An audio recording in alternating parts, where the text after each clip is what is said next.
When I arrived at my beach house that Friday afternoon, Chloe was already on the deck, giving orders to 3 workers as if she owned the place. She didn't greet me. She didn't even turn her head when the car stopped in front of the entrance. She just raised her hand, pointing toward the kitchen, and shouted something about the tile needing to arrive before Monday. I felt a chill run down my spine that had nothing to do with the sea breeze. I got out of the car slowly, watching. The front door was wide open. There were bags of cement stacked next to my pots of geraniums, the ones I planted 5 years ago with my own hands. The sound of a drill pierced the air from somewhere inside the house. My house. The house I bought after 40 years of working double shifts as a nurse at General Hospital.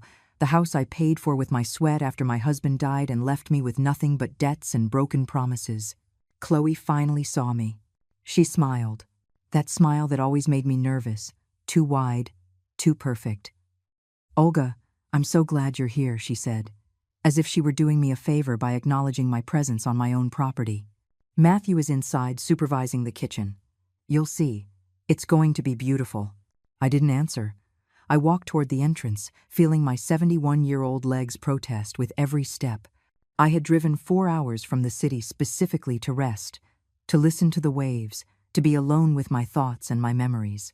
I had dreamed about this week for months, planned every detail.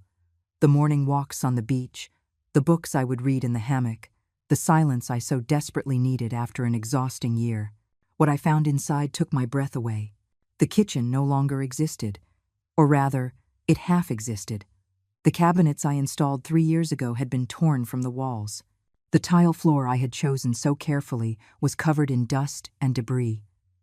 The walls showed huge holes where the paintings from my Thursday afternoon art classes once hung.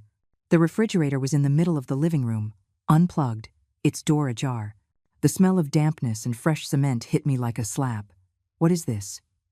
My voice came out calmer than I expected, almost a whisper. Matthew appeared from the hallway. My son, 45 years old, and still with that look of a child expecting Mom to fix everything. Except now there was something different in his eyes. Something hard. "Mom, it's a surprise." Well, it was a surprise. He wiped his hands on his pants, leaving gray dust marks. "We're remodeling. Chloe and I decided it's time to update everything. This kitchen was just too old." "You decided," I repeated. The word hung in the air between us. "Yes, and not just the kitchen." He walked toward the stairs and I followed him, feeling my heart begin to beat faster. We went up. Each step felt heavier than the last. When we reached the 2nd floor, and he opened the door to the master bedroom, my room, I had to hold onto the doorframe to keep from falling. The bed was gone. The armoire that belonged to my grandmother, that carved wooden heirloom that had survived 3 generations, had been moved who knows where. The walls were half painted, a mint green color I would have never chosen. There were tools everywhere, wires hanging from the ceiling, and a penetrating smell of fresh paint that made me dizzy. Where's my bed? Where are my things? We put them in the small room at the end of the hall, temporarily. Matthew wasn't even looking at me. He was checking something on his phone, typing a message. We need this master bedroom for something important." "For what?" The question came out with more force than I intended. That's when he said it. When he spoke the words that would change everything. "Chloe and I are going to move in here. Permanently. With Gloria, her mom, and her dad. They need a better place. And this house is big enough. We're making the rooms bigger, modernizing everything. It will be perfect for everyone." I stood motionless, paralyzed. The words bounced around in my head but couldn't form a coherent thought. Move in? Permanently? With Chloe's parents? This is my house. Matthew. I know, Mom, but it's also family property. It's time you shared it. You have your apartment in the city. You don't need 2 properties. We do. Chloe is tired of the city noise, and Gloria deserves to live her last years by the sea. She's 73, 2 years older than you. Don't you think she deserves it? There was so much twisted logic in his words that for a moment he almost convinced me. Almost. Until I saw the look on his face, that mix of determination and something that looked dangerously like indifference. He wasn't asking for my permission. He was informing me of a decision already made. You didn't consult me, because I knew you'd say no. You always say no when it comes to helping the family. You've always been like that, Mom, selfish with your things. The word cut through me like a knife. Selfish. Me, who worked until my hands trembled with exhaustion. Me, who paid for his entire college while he changed his major 3 times. Me, who lent him money for the down payment for his car 2 years ago, and he never paid me back. Selfish. I went down the stairs slowly. Each step was a conscious effort not to tremble, not to let myself fall. Chloe was still outside, now on the phone, laughing. I heard her say something about finally having the space we always wanted, and the old woman will just have to get used to it. I went into what was left of the living room. I sat in the only armchair they hadn't moved, that olive green armchair where my husband used to fall asleep on Sunday afternoons watching football. I closed my eyes. I breathed. 1, 2, 3 times. Deep. When I opened them, my gaze fell on my purse, on the vital documents folder I always carried with me. That folder where I kept all the important papers, deeds, wills, contracts, legal powers of attorney, everything perfectly organized and updated, because after 40 years in the healthcare system, I learned that life can change in a second, and it's better to be prepared. I took out my phone. I looked for a name in my contacts. Gregory, my lawyer for 15 years. The man who helped me with all the paperwork when I bought this house, when I updated my will, when I made sure every property was solely in my name after discovering the debts my husband hid for years. I dialed. 3 rings. 4. Olga, what a pleasure to hear from you. How are you? Gregory, I need you to come to the beach house tomorrow morning. Very early. Bring the property deeds and the will. All of it. There was a pause. Gregory knew me well. He knew that if I called him on a Friday afternoon asking for something urgent, it was because the situation demanded it. Did something happen? Yes, I replied, looking out at the deck where Chloe was still laughing, oblivious to what was about to happen. But it's not going to happen anymore. I hung up. I put the phone away. I sat there, in my armchair, surrounded by the disaster they had made of my refuge, my sanctuary, the place I had built with decades of effort. I didn't cry. I didn't scream. I didn't confront anyone that night. I just waited. Because I had learned something in 71 years of life. Revenge served hot burns the one who serves it, but revenge served with absolute cold, with surgical precision. That kind destroys without leaving a trace of the one who delivered it. Matthew came down an hour later. He told me he had prepared the small room for me, that my clothes were in boxes, because they needed the master closet for Chloe's and Gloria's things. He handed me a new key. It's for the room at the end of the hall, Mom. We put a lock on it so you can have privacy. I took the key without saying anything. I went up. The back room was barely 9 feet by 9. A single bed pushed against the wall, my things in cardboard boxes. A small window that looked out onto the parking area, not the sea. I lay down on the bed, fully dressed. I looked at the ceiling. I heard the waves in the distance, that sound that always calmed me, but that night only reminded me of everything they were trying to take from me. I closed my eyes and thought about tomorrow, about Gregory arriving at 6 in the morning, about the documents I would sign, about the calls I would make. For the first time in hours, I felt something close to peace. This was just the beginning. I woke up at 5 in the morning, not because I wanted to, but because my body had been accustomed to hospital shifts for decades. Outside, it was still dark. I could hear the sea. That constant murmur that used to calm me now sounded like a silent witness to everything I had lost in less than 24 hours. I got up slowly. My knees protested, as always. 71 years don't forgive. It doesn't matter how much yoga you do or how many vitamins you take. I opened one of the cardboard boxes where they had thrown my clothes. I found some gray pants and a white blouse. I dressed in silence, listening. The house was completely quiet. Matthew and Chloe were sleeping in the first-floor guest room, the one I always reserved for important visitors. Now they had taken it as if it were their own. I went down the stairs, avoiding the 3rd step, the one that always creaked. A habit from my years as a night nurse, when I learned to move without making a sound so as not to wake the patients. I reached the living room. The disaster was still there, of course. The debris, the dust, the refrigerator, still in the middle of everything. But there was something different. On the dining room table, that wooden table I bought at an antique market 10 years ago, there were papers. Lots of papers. I got closer. They were quotes, estimates from contractors, interior designers, furniture stores. I reviewed the numbers and felt the air leave my lungs. $120,000. That was the total cost of the remodel they had planned. $120,000 they planned to spend on my house, without asking me, without my authorization, without my signature. There was something else, a red folder under the quotes. I opened it. Inside, I found a legal document, half-filled, a power of attorney. My name was written at the top as the grantor, and Matthew's name as the appointee. The sections described permissions to sell, remodel, mortgage, and manage properties. The date was blank. The signature line was, too. I stared at that paper for long minutes. Then I understood the full plan. They didn't just want to move into my house. They wanted me to sign a document that would give them total control over all my properties, and they probably expected me to do it without reading, trusting my son blindly, as I had always done. I took out my phone and took pictures of the estimates, of the power of attorney, of every single page. Then I put everything back exactly as I had found it. At 5:40, Gregory arrived. I heard his truck park outside. I went out before he could knock on the door. The sky was beginning to lighten with orange and pink hues. It was cold. I wrapped myself in the sweater I had brought. "Good morning, Olga."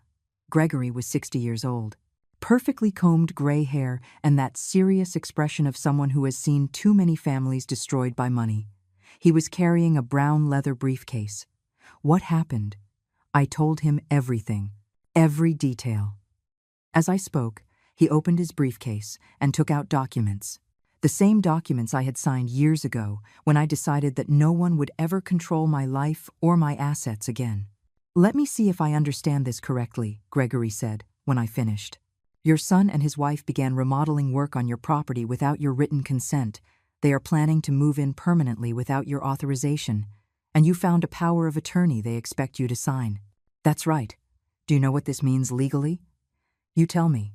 "It means they have committed trespassing, property damage without the owner's authorization, and possibly attempted fraud if they plan to have you sign that power of attorney under false pretenses."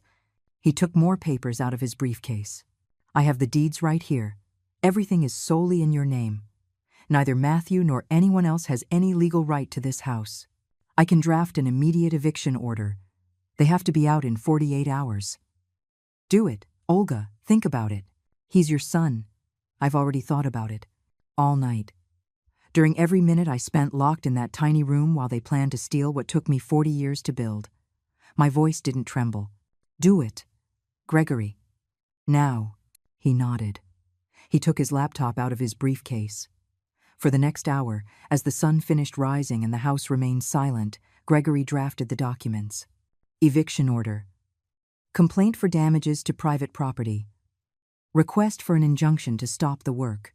Everything with the official seal, with the laws cited, with the deadline set. "I need a process server to deliver this personally," I said. "Today. This morning. I can make the calls. I have contacts at the courthouse. If I explain that it's urgent, they can come before noon. No, I want it to be at 6 in the morning, tomorrow, Saturday." Gregory looked at me with that expression he reserved for his most determined clients. "You want them to be woken up with the news. Exactly like they ruined my vacation by arriving unannounced and destroying my house. I want them to feel that same invasion, that same lack of control. It can be done.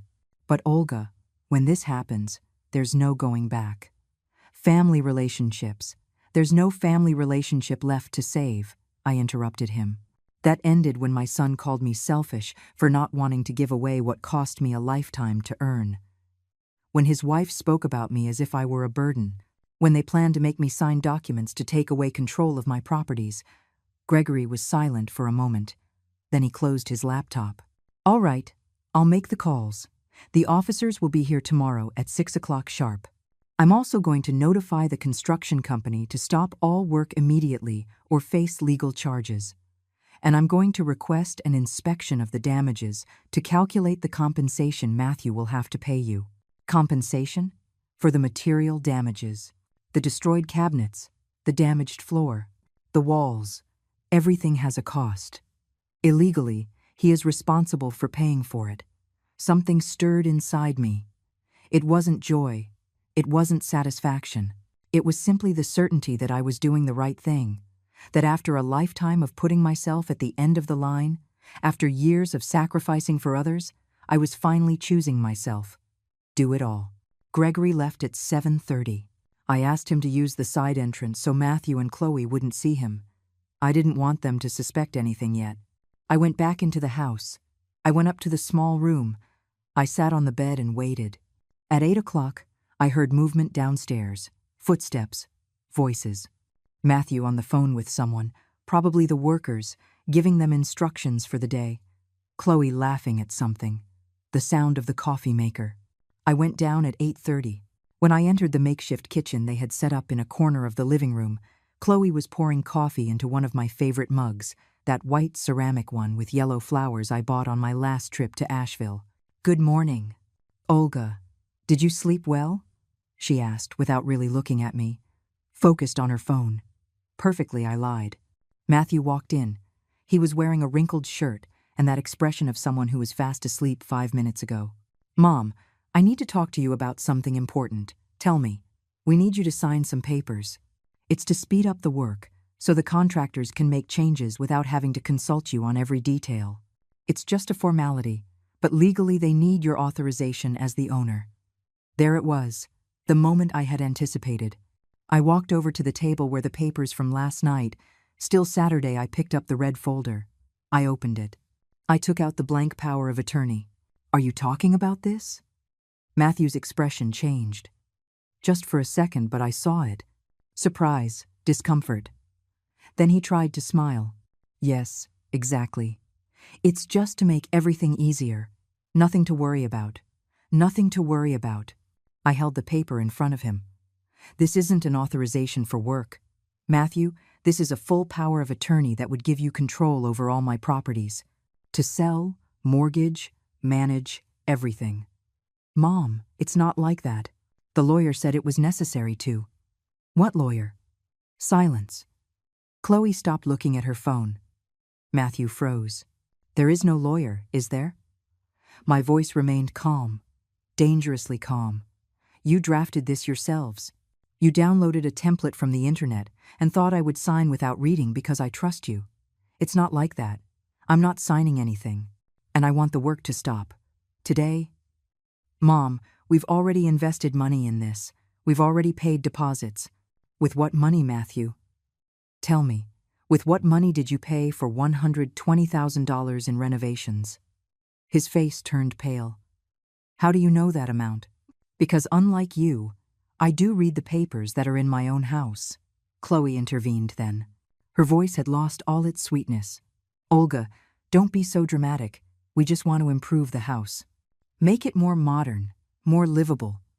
When Gloria and my dad move in, they're going to need comforts. No one is moving in here. That's not for you to decide alone." "Yes, it is. It's my house." Chloe slammed the mug down on the table. "You are incredibly selfish. You have 2 properties, and you refuse to share one. Gloria is older than you, she has health problems, and she deserves to live in a decent place. Then you buy a house for Gloria. We can't afford a house on the beach. Not all of us were lucky enough to get properties when they were cheap. It wasn't luck. It was work. 40 years of work." I turned and went up the stairs. I could hear them talking downstairs, their voices rising, arguing about what to do now, about how to convince me. I didn't care. I went into the small room. I locked the door. I sat on the bed and looked at the ceiling. Tomorrow at 6 in the morning, everything would change. And for the first time in a long time, I was going to be the one in control of that change. The rest of Friday passed in a tension so thick you could cut it with a knife. Matthew and Chloe spoke in low voices whenever I appeared. The workers arrived at 10 in the morning, and Chloe had to tell them to wait, that there was a small problem with the permits. The men stood outside, smoking, looking at their phones, getting paid by the hour to do nothing. I stayed in my room almost all day. I read, or at least I tried to. The words blurred on the page. My mind was elsewhere, going over every detail of what was to come. Gregory had sent me a text confirming everything. The process servers would arrive at exactly 6 in the morning on Saturday. They would bring the eviction order, the cease and desist for the construction, and the complaint documents. All legal, all irreversible. At 3 in the afternoon, I heard a knock on my door. It was Matthew. "Mom, can we talk?" It wasn't a question. I opened the door. He came in and sat on the only chair in the room, an old wooden chair that used to be in the garage. He looked tired. He had dark circles under his eyes. "I know you're upset," he began. "And I get it. We should have consulted you before starting the work. That was a mistake." I stayed standing, leaning against the wall, waiting. "But you have to understand our situation. Chloe and I have been living in that small apartment for years. We can't have kids there. There's no space. And Gloria really is in poor health. The doctors say the sea air would help her respiratory problems. We thought it would be perfect, that everyone would win." "Everyone wins when I'm locked in a 9x9 room?" I asked. "It wouldn't be forever, just until you got used to it. Then we could make a schedule, take turns. You come some months, we come other months. It's my house, Matthew.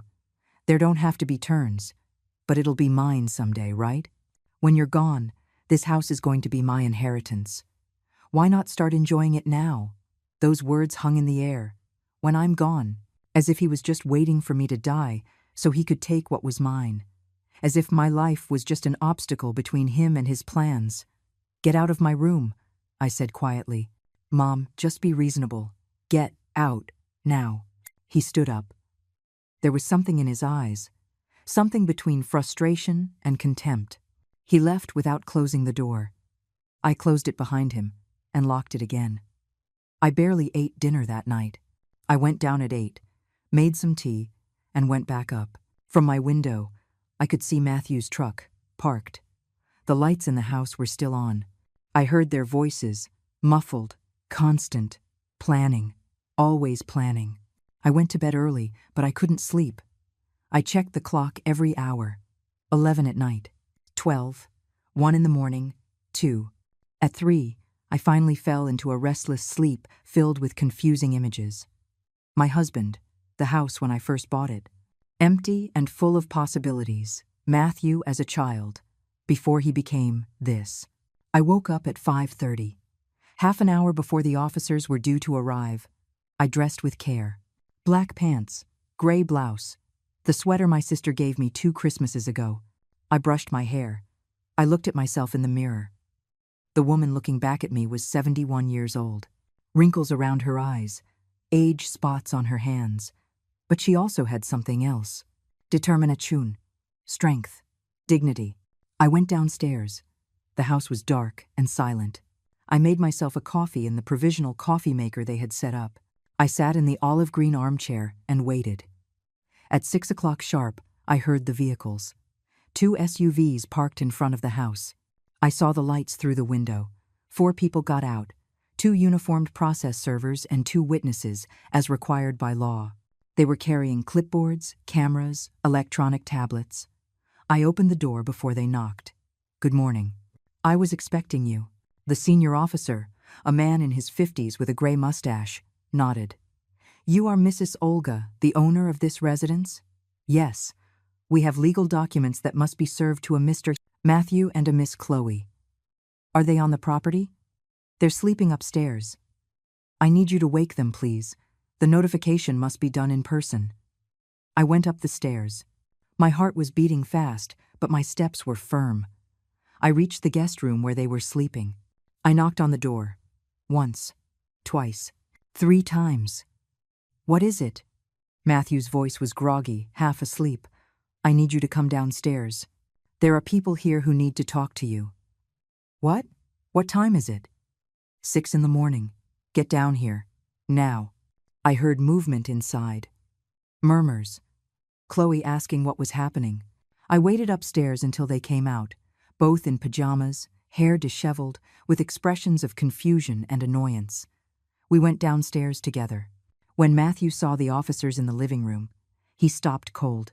"What is this?" The officer stepped forward. "Are you Matthew, son of Mrs. Olga?" "Yes, but I have an eviction order issued by the civil court. You and anyone under your responsibility have 48 hours to vacate this property. Here is the official documentation." He handed him a thick envelope. Matthew took it with trembling hands. He opened it. He started to read. His face went from confusion to disbelief, and finally to rage. "This is insane. Mom, what did you do? I'm protecting what's mine. I'm your son. And this is my house. A house you decided to destroy without my permission." Chloe had started to cry. Not silent tears, but dramatic, exaggerated sobs. "I can't believe this. How can you do this to us? We were going to bring Gloria here. We promised her a better life." "That's not my problem," I said, and the words came out colder than I expected.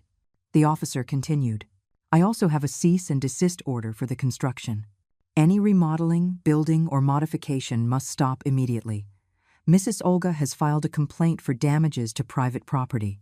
An inspector will be here on Monday to assess the damages and determine the corresponding compensation." "Compensation?" Matthew stared at me as if he didn't know me. "You're going to sue us? Your own family?" "There is no family anymore," I replied. "That was clear when I found the power of attorney you planned to have me sign. When you called me selfish for not wanting to give away what took me 40 years to get, this is a mistake. We can fix this. We can talk. There's nothing left to talk about.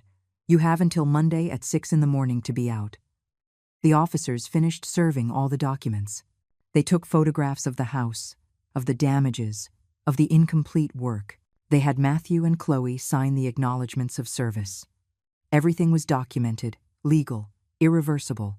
When they left, Matthew stood in the middle of the living room, holding the papers, looking at me with an expression I had never seen before. Hate. Pure hate. "You're going to regret this," he said in a low, tense voice. "I don't think so. Everyone is going to know what kind of mother you are. What kind of heartless person throws her own son out onto the street? You're not on the street. You have your apartment. You have your life. The only thing you don't have is my house." Chloe was still crying, now sitting on the floor, hugging her knees.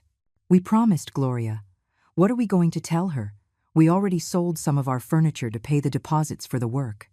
Something in that sentence caught my attention. "You sold your furniture to pay for the work?" Matthew didn't answer. He looked away. "With what money did you plan to finish the remodeling?" "The estimates total $120,000. Silence. Then I understood. They never had the money. They had planned to start the work and then convince me to pay, or to sign that power of attorney so they could mortgage my house and get the money. It had all been a trap from the beginning. "Get out of my sight," I said finally. "Pack your things and leave today. I don't want to see you here one more minute." "We have 48 hours, Matthew spat. "Legally, yes, but morally, you're no longer welcome here." I went up to my room and locked the door. I sat on the bed and finally, after 2 days of holding back, I let the tears come. I wasn't crying for them. I was crying for the family I thought I had, one that never really existed. I didn't leave my room all day. I listened to the comings and goings of Matthew and Chloe, their heavy footsteps up and down the stairs, the sound of boxes being dragged, doors slamming. Sometimes I heard Chloe on the phone, her sharp voice cutting through the walls. Words like cruel, unfair, ungrateful old woman reached me in fragments. I didn't care. I had crossed a line, and there was no turning back. For the first time in my life, I had chosen my peace over the approval of others. And even though it hurt, even though I felt that emptiness in my chest that comes with final goodbyes, I also felt something else, something light, freedom. At 5 in the afternoon, there was a knock on my door. It was Matthew again. "Mom, I need to talk to you. Please." His voice sounded different, softer, almost pleading. I didn't answer. I heard him wait a few seconds and then walk away. His footsteps faded down the stairs. When it got dark, I finally went downstairs. The house was strangely silent. I went to the makeshift kitchen, made a cup of tea, and sat in my armchair. From there, I could see Matthew's truck loaded with suitcases and boxes. Chloe was sitting in the passenger seat, staring at her phone, illuminated by the screen's glow. Matthew came out of the house with another box. He saw me in the armchair. He stopped. "We're almost done. We're leaving tonight." I nodded without saying anything. Chloe is devastated. Her parents are, too. We had to tell Gloria the house wasn't available after all. She cried for an hour. "It was never available, Matthew. Because it was never yours to begin with." You know what the worst part of all this is? He took a step closer. "I thought you were different. I thought, despite everything, my mother was a good person. But it turns out, you only care about yourself. I only care about myself." I set the teacup on the table. "I worked double shifts for years to pay for your college. I lent you $30,000 for your car that you never paid back. I paid for your wedding when you said you didn't have enough. And now, because I won't let you steal my house, I'm selfish. We weren't stealing anything. We just wanted to share. Sharing is when you ask permission. What you did was an invasion. Whatever you want to call it." He lifted the box again. "But don't think this is over. Everyone is going to know what you did. Your friends, the neighbors, the family. They're going to know what kind of person you are. Tell them whatever you want, Matthew. The truth always comes out." He left without another word. 10 minutes later, I heard the truck's engine. I watched the taillights disappear down the road. And then, for the first time in 2 days, the house was completely silent. My house. My space. Mine again. I stayed up late, walking through the rooms. The master bedroom, torn apart, with half-painted walls and holes in the drywall. The kitchen without cabinets, with wires hanging and the floor torn up. I mentally calculated the damages. Not just the cost to repair, but the time, the effort to find the right workers, to supervise every detail. But it was worth it. It was all worth it if it meant getting my peace back. On Sunday, I woke to the sound of the waves. I opened all the windows. I let the fresh sea air pour in. I called Gregory. "How are you?" he asked. "Better. They're gone. Matthew and Chloe. Left last night. They didn't wait the 48 hours. Good. The inspector is coming tomorrow, Monday, at 9. He'll document everything. Then we can proceed with the lawsuit for damages. How much do you think it will be?"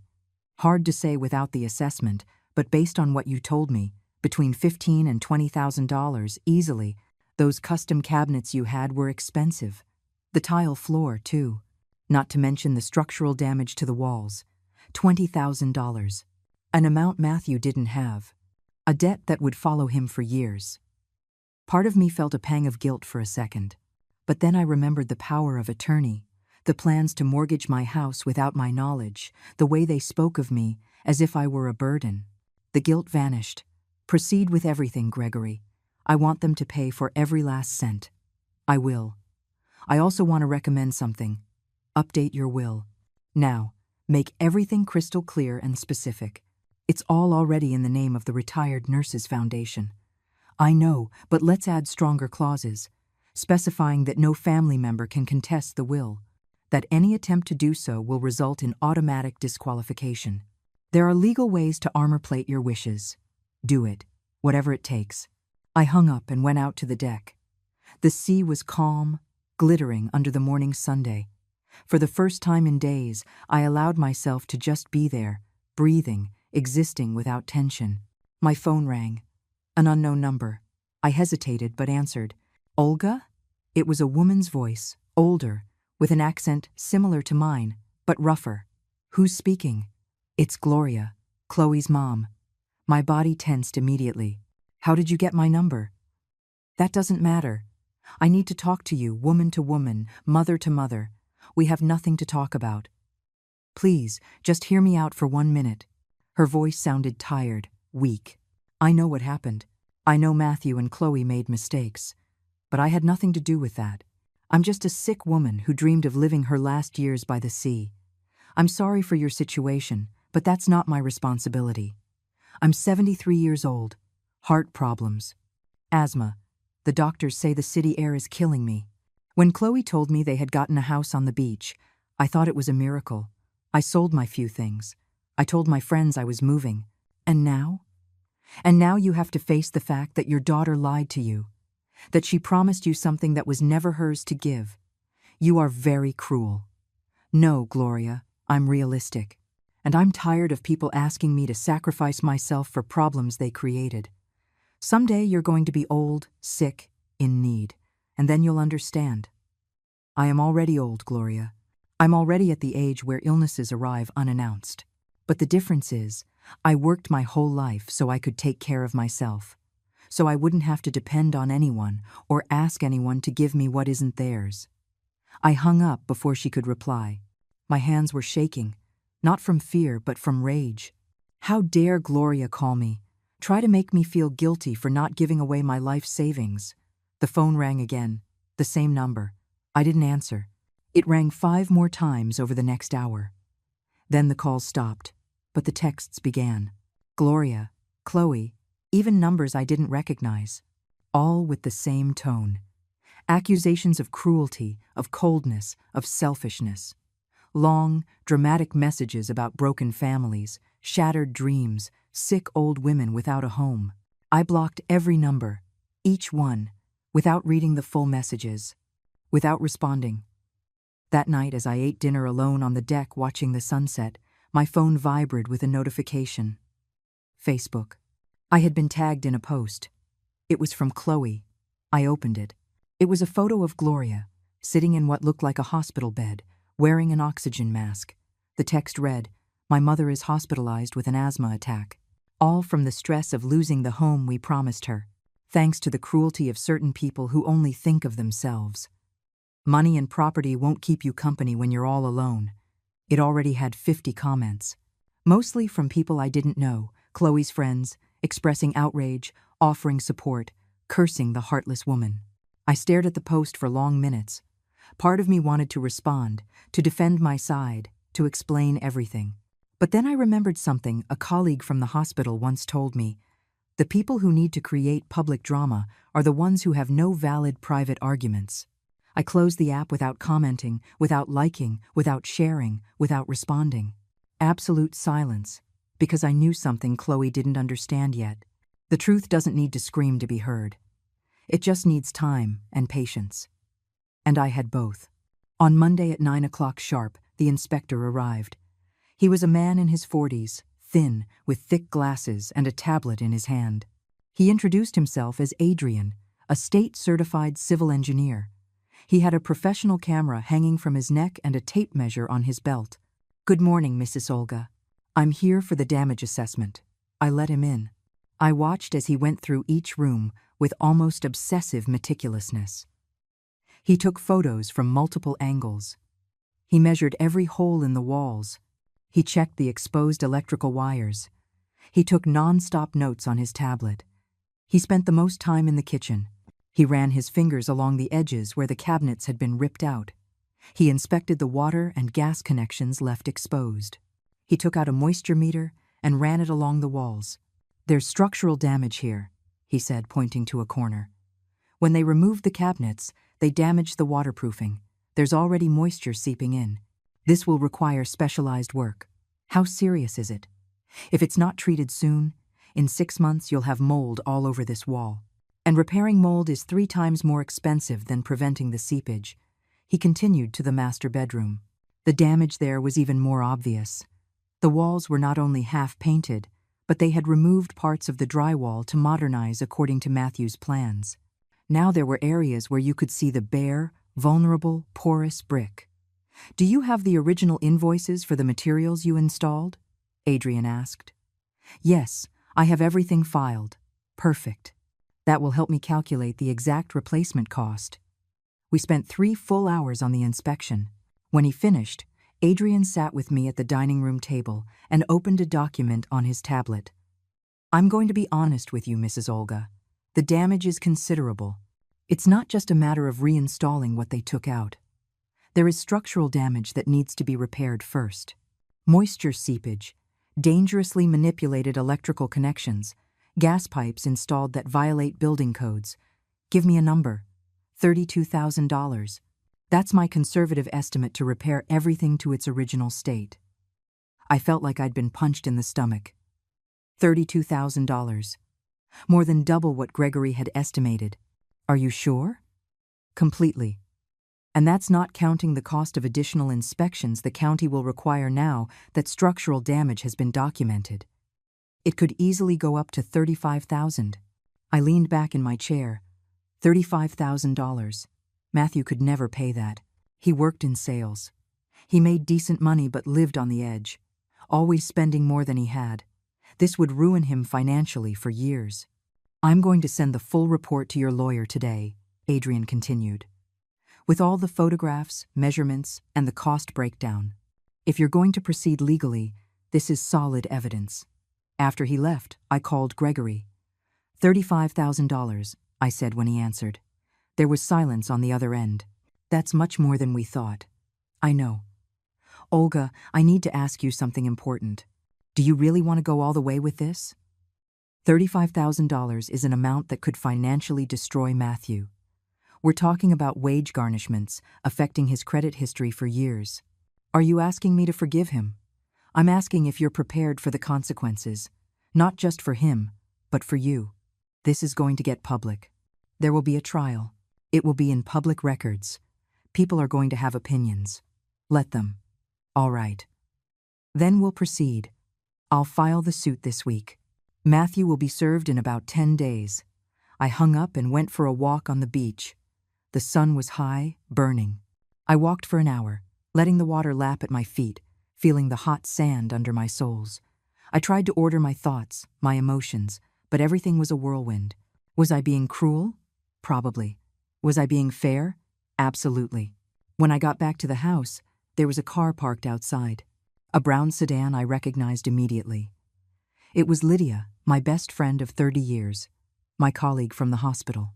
She was sitting on the deck, waiting. She was 72, with stark white hair cut in a modern style, and that look of concern I knew so well. Lydia, what are you doing here? I heard what happened. Well, part of the story, at least. Chloe has been posting all over social media, and you know how it is. Everyone is talking. I sat down next to her. What is she saying? That you threw your son out on the street?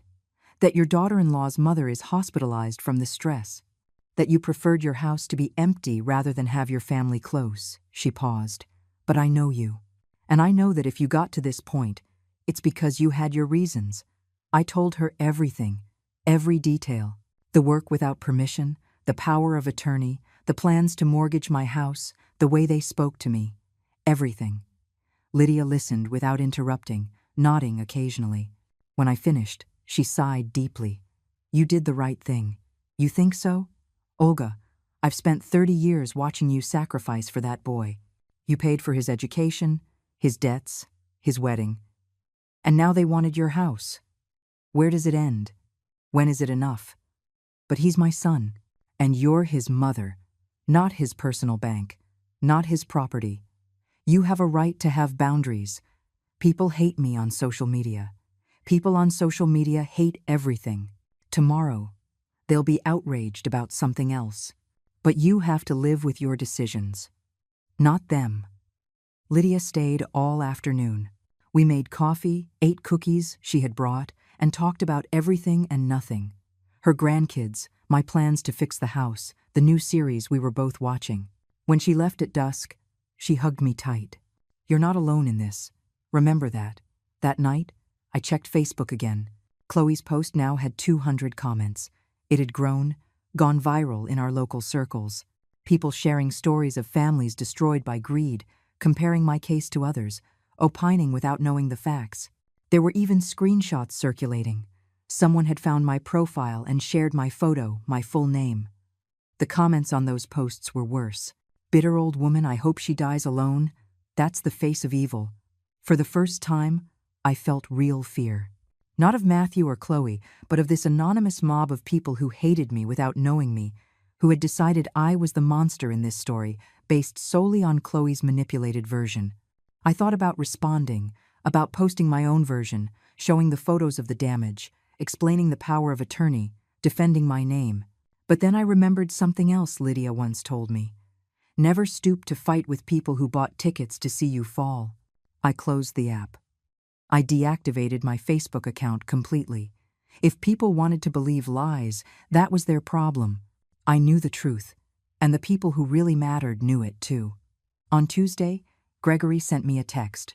Lawsuit filed. Matthew will be served on Thursday, 2 days.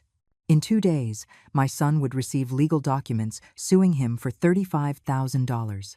In 2 days, this would stop being family drama and become an official legal matter, with case files and court dates and real consequences. I made myself a chamomile tea and went out to the deck. The stars were incredibly bright that night. The full moon was reflected on the water, creating a path of silver light. I thought about my husband, dead for 15 years. I thought about everything we had planned for our old age, plans that evaporated when the hidden debts came to light after his funeral. I thought about how I had to rebuild my life from scratch at 56, working extra shifts, saving every penny, finally buying this house with my own effort. No one gave me anything. No one made my path easy.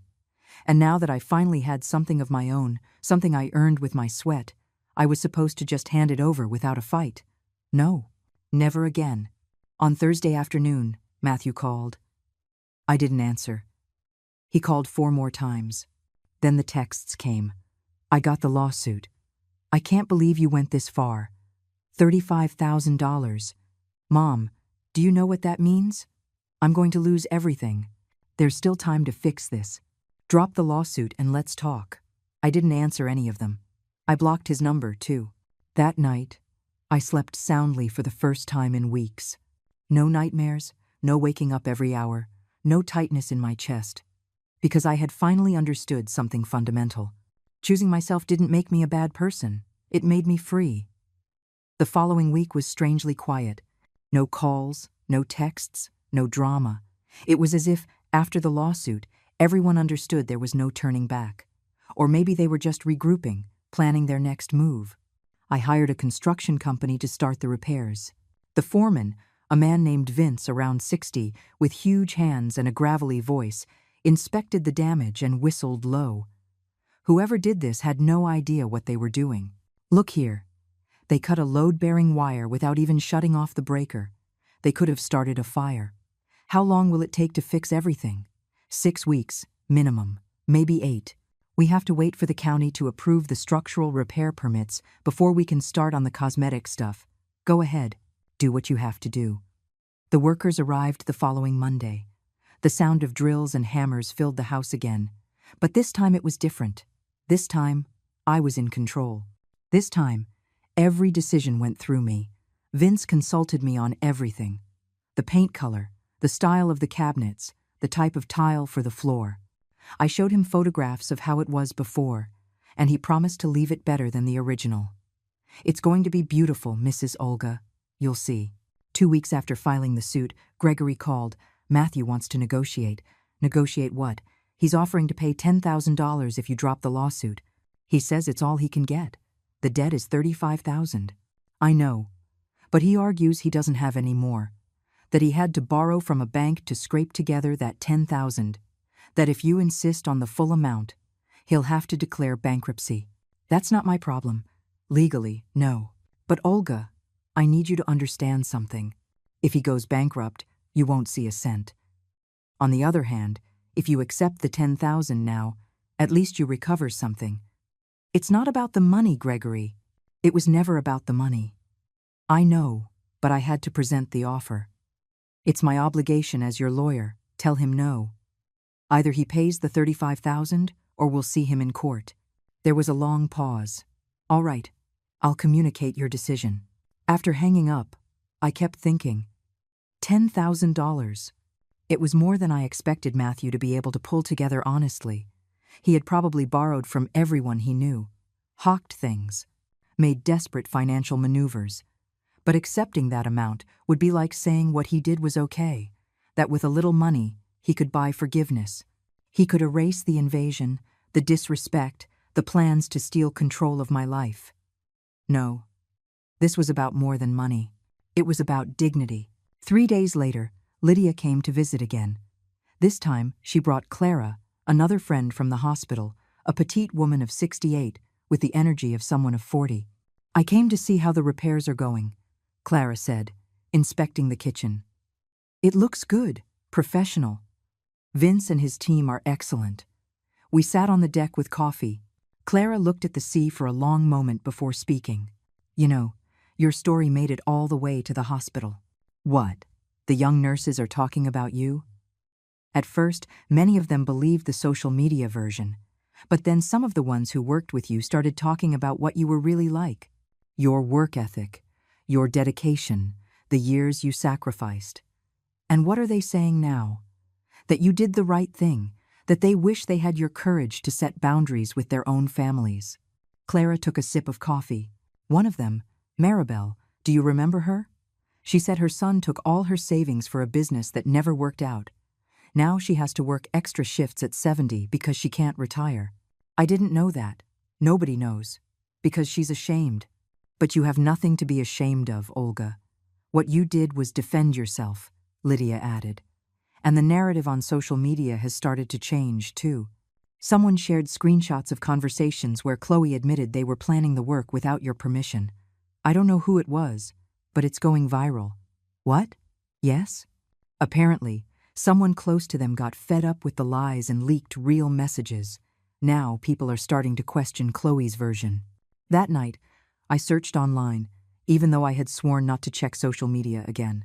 The screenshots were everywhere. WhatsApp conversations where Chloe told a friend, "The old woman won't even find out until it's already done. By then, she won't be able to do anything." Another message where Matthew wrote, "My mom will just have to accept it. After all, it's all going to be mine someday anyway." The comments had changed drastically. Now people were apologizing for judging me. Others were criticizing Chloe for being manipulative. Some were even sharing their own stories of abusive family members. But the most shocking thing was a post from Gloria, Chloe's mother. A long message where she admitted she was never really hospitalized, that the photo was old from another emergency last year, that Chloe had convinced her to use it to generate pity, that she now regretted lending herself to that manipulation. "I should not have allowed my daughter to use my health to attack another woman," Gloria wrote. Olga had every right to protect her property. We were wrong. I read that message 3 times. I didn't feel satisfaction. I didn't feel victory. I just felt a deep exhaustion. All this circus, all this public drama, all this pain could have been avoided if, from the very beginning, Matthew had just had the decency to ask me instead of deciding for me. The next day, I received a call from an unknown number. This time, I answered. "Mrs. Olga?" It was a young woman's voice. Professional. "Yes, I'm a reporter from the local paper. We're doing a story on financial family abuse, and we'd like to interview you about your case." "No, thank you. It would be an opportunity to tell your side directly.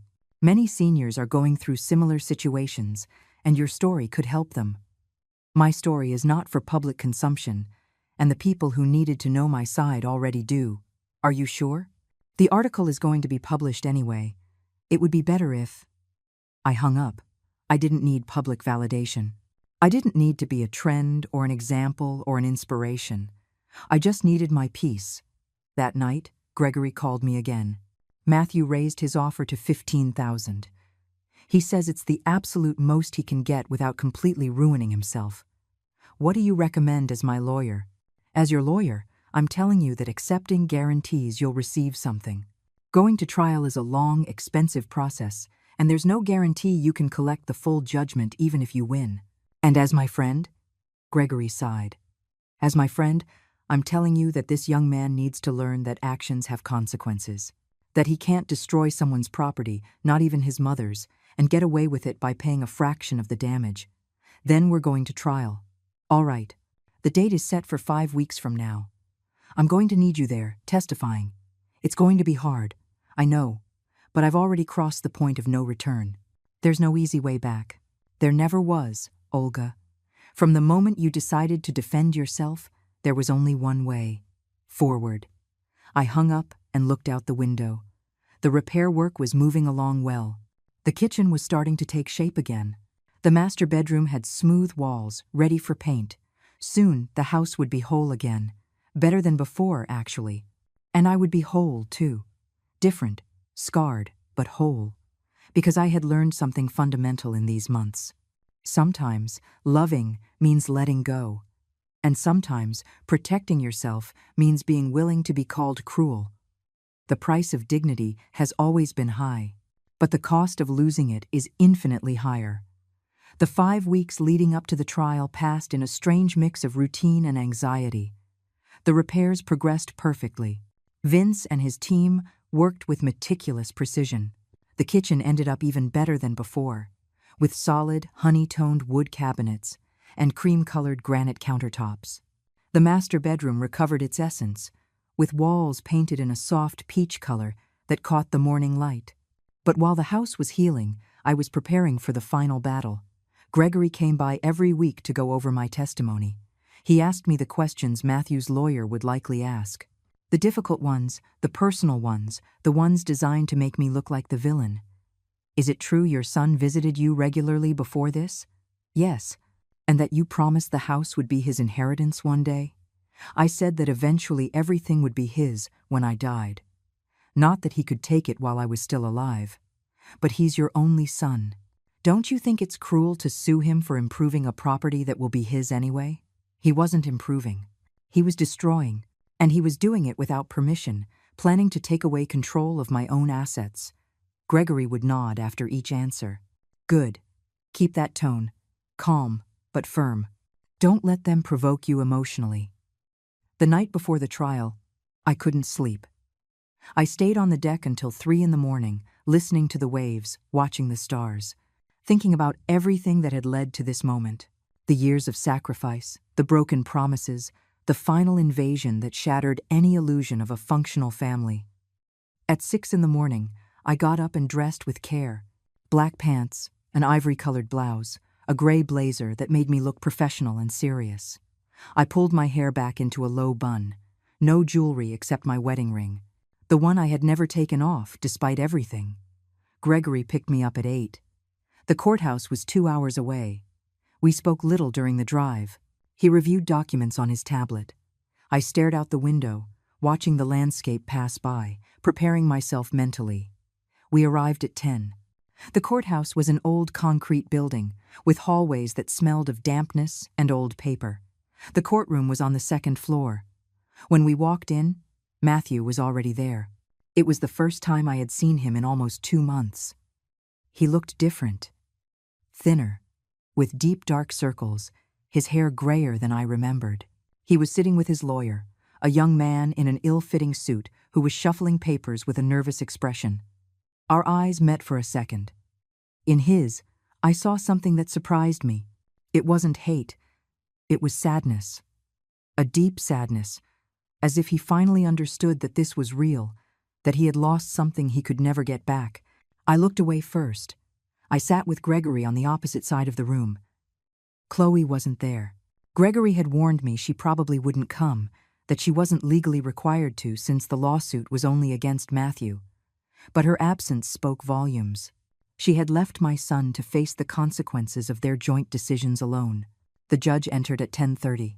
She was a woman in her 50s, with short hair and an expression that revealed nothing. She sat, reviewed the documents, and began. We are here for the case of Olga versus Matthew. Complaint for damages to private property. Mr. Gregory, you may begin. Gregory presented the case with surgical precision. The photographs of the damage projected onto a large screen. The inspector's report. The original quotes proving Matthew had planned $120,000 in work without authorization. The power of attorney I found as evidence of attempted fraud. Every word, every document, every photograph built an irrefutable case. I watched as the judge's expression changed subtly. A slight frown when she saw the destroyed walls.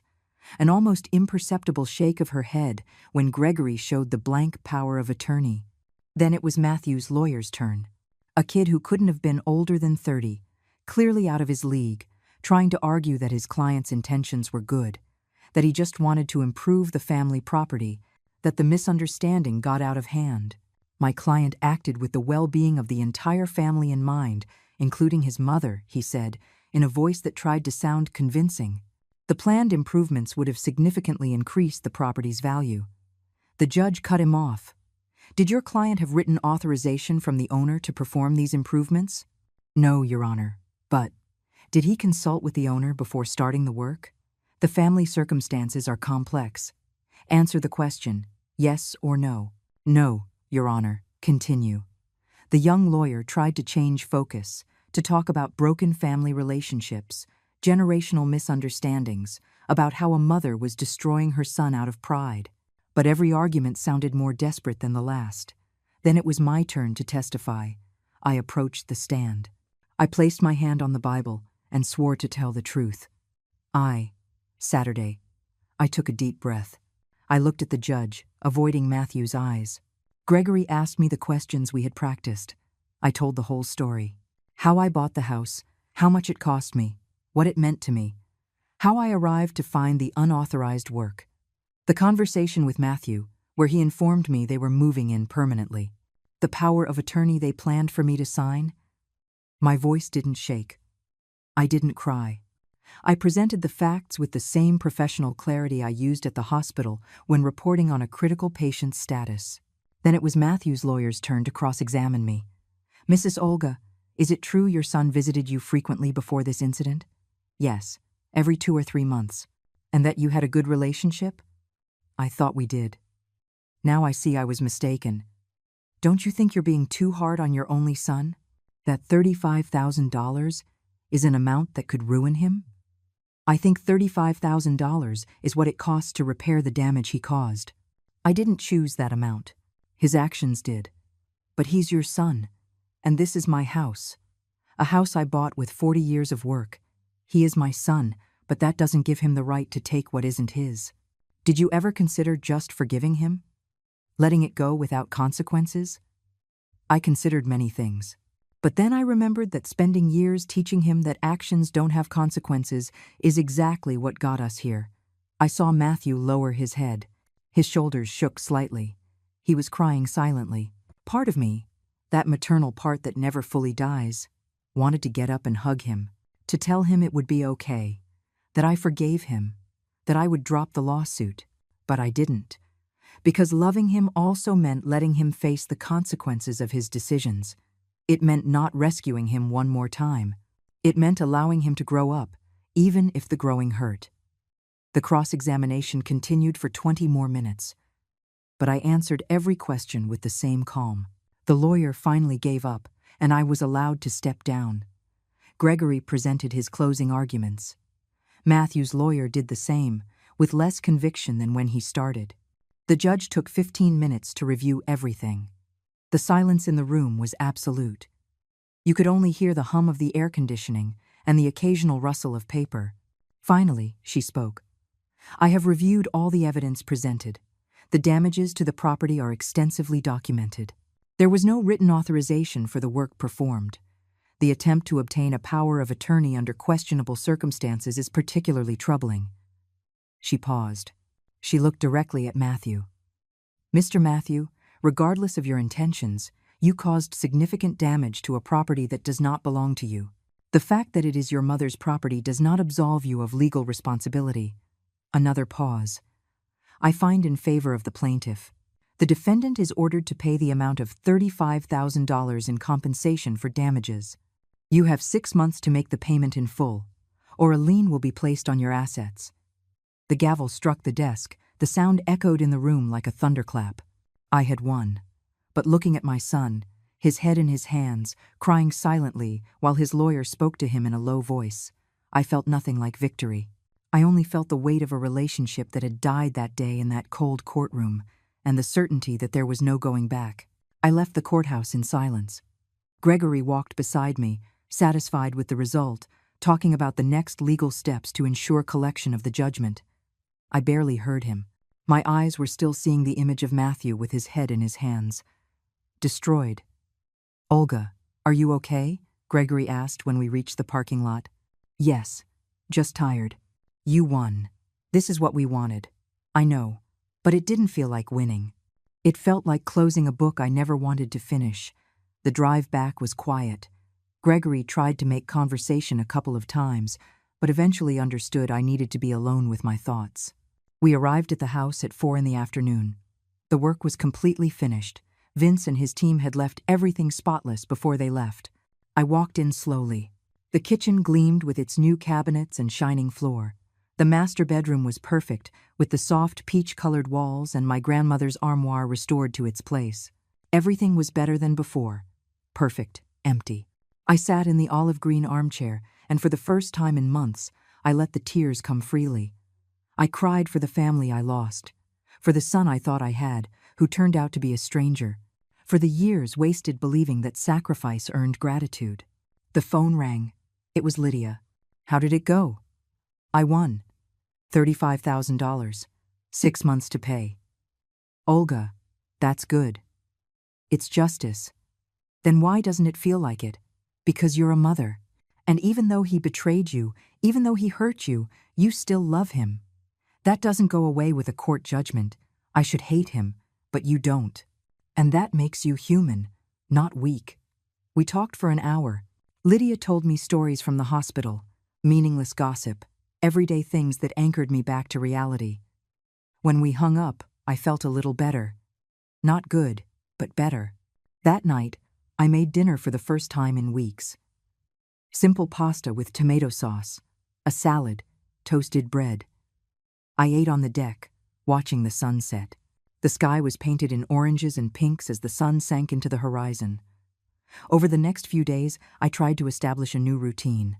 Morning walks on the beach, reading in the afternoons, calls with Lydia and Clara, trying to fill the void with activities, with movement, with anything to distract me from the deafening silence. 2 weeks after the trial, I received a certified envelope in the mail. I opened it with trembling hands. It was a check, $15,000, and a handwritten letter on crumpled paper. Mom, this is all the money I could get for now. I sold my car, took out loans. I asked everyone I could for help. I will pay the other $20,000 in monthly installments over the next few months. I know you don't believe me, but I will. Not because the law is forcing me, but because I need to prove to you that I still have some dignity. I know I hurt you. I know I betrayed your trust. And I know you'll probably never forgive me. But I need you to know that I get it. I understood that what we did was wrong, that we were selfish, manipulative, and cruel. Chloe and I are getting a divorce. She never accepted that what we did was wrong. She still blames you for everything. I was finally able to see the truth. I worked my whole life with the expectation that your property would one day be mine, and it made me feel entitled to it ahead of time. I never valued your effort, because I always saw your achievements as my future inheritance. You were right about everything, and I am deeply sorry I put you through this. I don't expect forgiveness. I just wanted you to know that I am paying and that I finally learned the lesson. Your son, Matthew. I read the letter 3 times. The words blurred through the tears that fell onto the paper. It wasn't a full apology. It didn't erase the damage, but it was something. It was acknowledgement. It was a start. I put the check away. I put the letter away. And for the first time, I considered the possibility that maybe, in some distant future, there could be something like forgiveness. But not now. Not yet. The following week, Matthew kept his word. Every month, a check arrived. $1,000. Sometimes $1,500 when he could manage more. Never with a letter. Just the money and a brief note. Month 1, month 2, month 3. I deposited each check and kept the notes in a box. I didn't respond. I didn't call. I simply received and waited. The story eventually faded from social media. Other controversies, other dramas took its place. People forgot, as they always do. But the people close to me didn't forget. Lydia and Clara continued to visit regularly. Other former colleagues from the hospital started coming by, too. The beach house became a gathering place for women of my generation, all with similar stories of complicated families, of violated boundaries, of having to choose between being loved and being respected. We shared coffee, stories, laughter. And in those gatherings, I found something I didn't expect. A new family. A chosen one, not one imposed by blood. 6 months after the trial, the debt was paid. Matthew had fulfilled every last cent. The last check came with a longer note. Mom, today I finished paying what I owed you. I know the money doesn't repair the emotional damage, but it was the only tangible thing I could do. I've been in therapy these past few months, working on understanding why I acted that way, why I felt so entitled to your life. I'm better, different. I'm not asking you to believe me, only that someday, if you want, you give me the chance to show you. I'm going to respect your space. I won't call or visit unless you ask. But I want you to know that I understood. I finally understood that being your son didn't give me rights over your life. I love you, Mom, even if I don't have the right to say it anymore. Matthew. I put the letter with the others. The box was full now, of notes, cash checks, evidence of a debt paid. That night, I went out to the deck with a glass of wine. The sea was calm, reflecting the full moon like a liquid mirror. I thought about the entire journey. The pain, the betrayal, the legal battle, the loneliness, and I realized something fundamental. I had survived. More than that, I had prevailed. Not because I had won money or a court judgment, but because I had kept my dignity intact, because I had chosen to respect myself, even when it meant losing the people I loved. The house no longer felt empty. It felt mine, completely, absolutely mine. Every corner, every wall, every window, paid for with my effort, defended with my courage, inhabited by my peace. And that, finally, was enough. A year after the trial, everything had changed, and nothing had changed. The house was perfect, restored, full of light. I was still there, living my life with a tranquility I hadn't known in decades. I had updated my will, just as Gregory suggested. Everything would go to the Retired Nurses Foundation, with ironclad clauses preventing any family member from contesting it. The house, the apartment in the city, my savings, all of it earmarked to help women who dedicated their lives to caring for others and deserved dignity in their old age. Matthew knew. Not from me, but because legal documents required notifying potential heirs of the changes. He never said a word about it, never asked for an explanation. He simply accepted the consequences of his decisions. We still didn't speak. He respected the space I had asked for.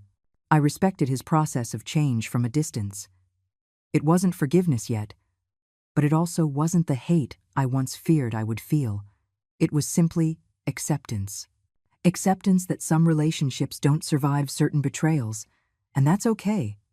One afternoon in October, almost 14 months after it all, I was on the deck reading when I heard a car park.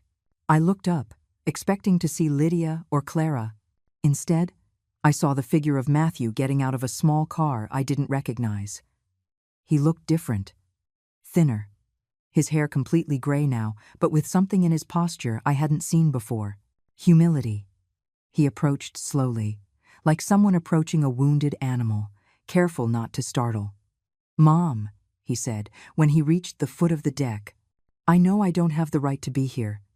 I know you asked for space, but I needed to tell you something in person." I didn't answer. I just looked at him, waiting. "I'm moving.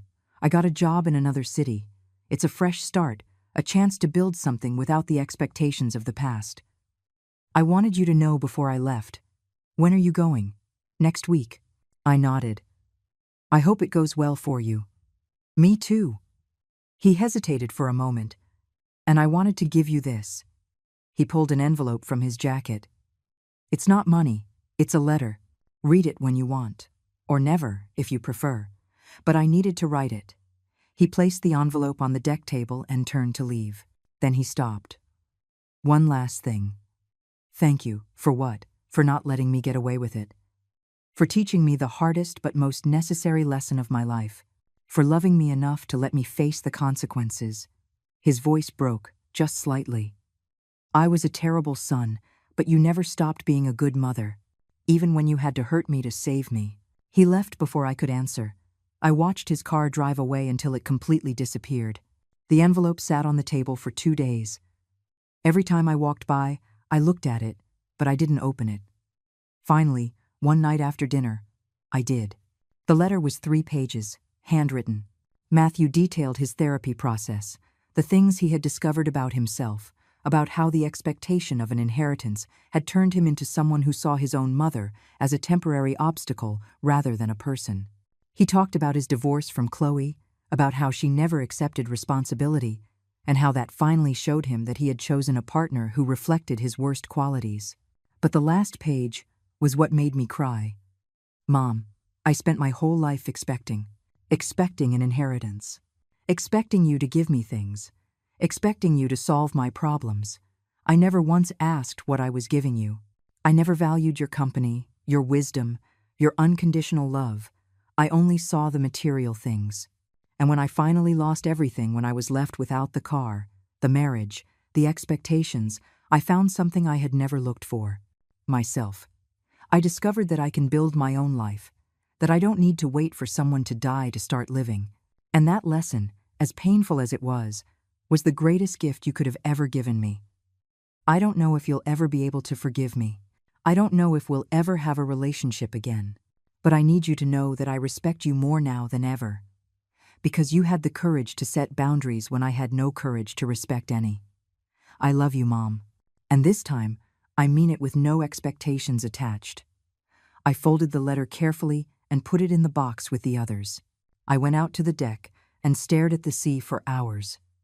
Would I forgive Matthew one day? I didn't know. Maybe, with time. Maybe never completely. But at least now, I could think of him without my chest tightening in rage. That was something. The following months, I continued my routine. The gatherings with my friends became weekly. The house filled with laughter, with stories, with life. I started teaching first aid classes to young people in town, passing on decades of medical experience to the new generation. For the first time in my life, I wasn't defined by my relationships. I wasn't Matthew's mother, or anyone's wife, or the nurse from the hospital.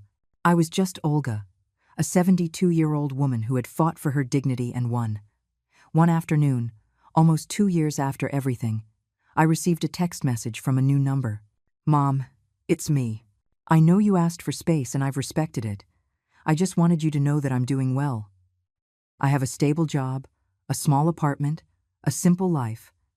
I've been debt-free for 6 months. For the first time, I'm actually proud of myself. You don't need to respond. I just wanted you to know. I love you. I stared at the message for a long time. My fingers hovered over the keyboard, hesitating. Finally, I typed something brief. I'm glad for you. Take care. It wasn't reconciliation. It wasn't full forgiveness. But it was a bridge, a small, fragile one, but a real one. I put the phone away and went out to my favorite spot on the deck. The sun was setting over the ocean, painting the sky in colors that never repeated themselves exactly. Every sunset was unique, unrepeatable, beautiful in its own way, just like this life I had built. It wasn't the family I had imagined as a young woman. It wasn't the fairy tale ending where everyone forgives and lives happily ever after. It was something realer, more complicated, more honest. It was a life where I had chosen my peace over the approval of others, where I had defended my boundaries, even if it meant standing alone, where I had learned that love doesn't mean sacrificing yourself until you disappear. The sound of the waves filled the silence. But it was no longer an empty silence. It was a silence full of possibility, of reclaimed dignity, of lessons learned. For the first time in years, the sound of the waves wasn't competing with voices demanding what was never theirs. There was only the sea, the breeze, and me, finally free, finally at peace, finally home.